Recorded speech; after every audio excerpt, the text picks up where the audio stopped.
Isang mapagpalang araw po sa ating lahat. Welcome po sa aking YouTube channel.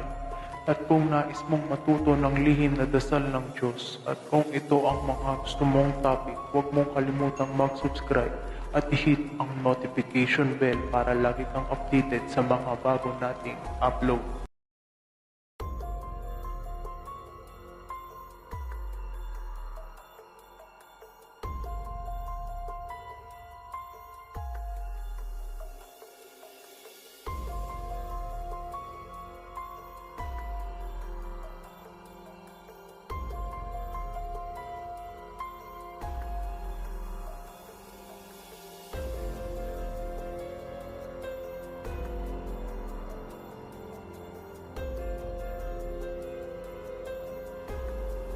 Kayo ba ay may trabaho o pinagkakakitaan? At ang iba sa inyo ay mayroong negosyo, subalit para lamang ang inyong kinikita ay at ang inyong sinasahod o natatanggap na pera ay para lamang pula, uubos agad, nawawala agad. Kahit anong pagtitipid, pagsisikap ay parang hirap pumasok, kaperahan, higit sa paggastos at sa mga oportunidad ay parang hindi mapapansing ubos kaagad, lalo na ang pera sa pitaka o sa ating mga wallet. Ito ba inyong nararanasan o nararamdaman?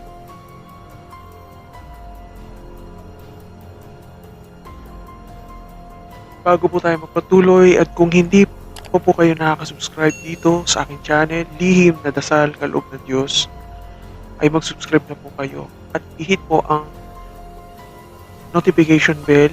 Piliin nyo po yung all para ma-notify po kayo palagi sa mga video na ina-upload ko. Maraming salamat po sa mga patuloy na nagtitiwala at sa mga silent viewers, maraming salamat.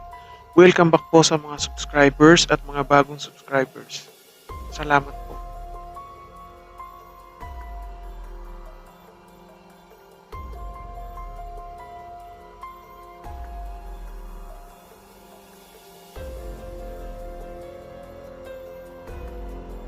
Narito po ang isa sa maaaring makatulong o sa tingin ko ay makakatulong na maging magaan ang pasok ng kaperahan at hindi mapapansin na di nawawalan ng laman ang inyong wallet o pitaka ng salamin. Kailangan ninyo ay isang maliit na papel na kulay green. Pwede ang green art paper at kulay berde na ballpen. Tandaan po, kulay green. Ang berde ay nagsisimbolo sa pera. Ballpen na berde o sign pen o pentel pen ay maaari po itong gamitin. Narito po ang isa na makakatulong sa inyo. Maging positibo lang po. Kapag inyo po itong gagawin, ay kailangan mag-isa lamang po kayo para nakasentro ang inyong sarili sa inyong gagawin na ritual. Isusulat ko po o isulat nyo po sa malaking letra lahat at kapareho ng forma ng pagkakasulat po dapat sa papel nang nakalagay sa screen.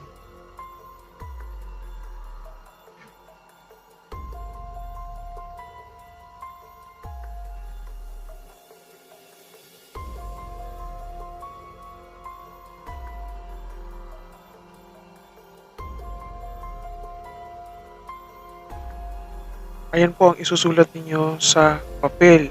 Kulay green na papel at kulay green na ballpen o pentel. Omani, Maman, Amana, Enamo.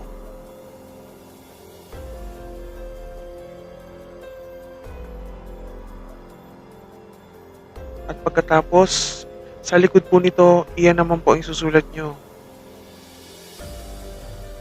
Yung mga numero na yan.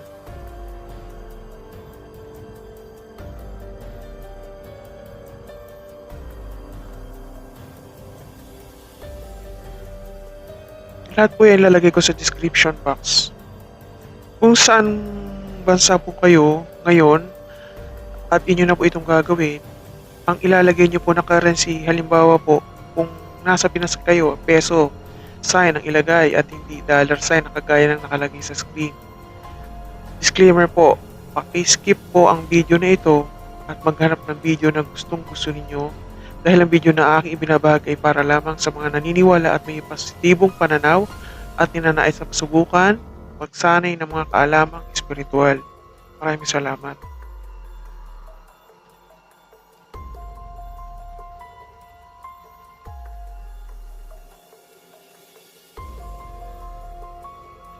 At mga ritual o pampaswerte at iba pang dito sa ating channel, lihim na dasal, kaloob ng Diyos.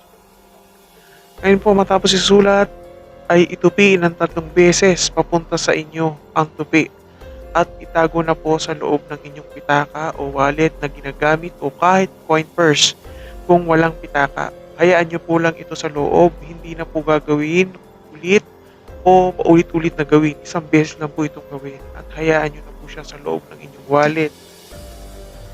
Ito ang magiging magnet o pang-akit ng pera kung sa iyo ay pumunta o may mga kliyente na magbibigay ng kita sa inyo at kung kayo ay may negosyo at iba pa. Haya lamang po ito at huwag isipin ang ginawang ritual na inyong nilagay sa inyong wallet dahil mas mabilis ang epekto nito kapag hindi nyo inisip. Sana ay makadagdag ito sa inyong pampaswerte at manatili po tayong positibo sa lahat ng bagay. Iwasan ang pagiging mainit ng ulo kahit na maliit na bagay ay huwag palakihin dahil minsan magiging negatibo po ito na haharang sa inyong swerte na dapat sa inyo ay dumating. Maraming salamat.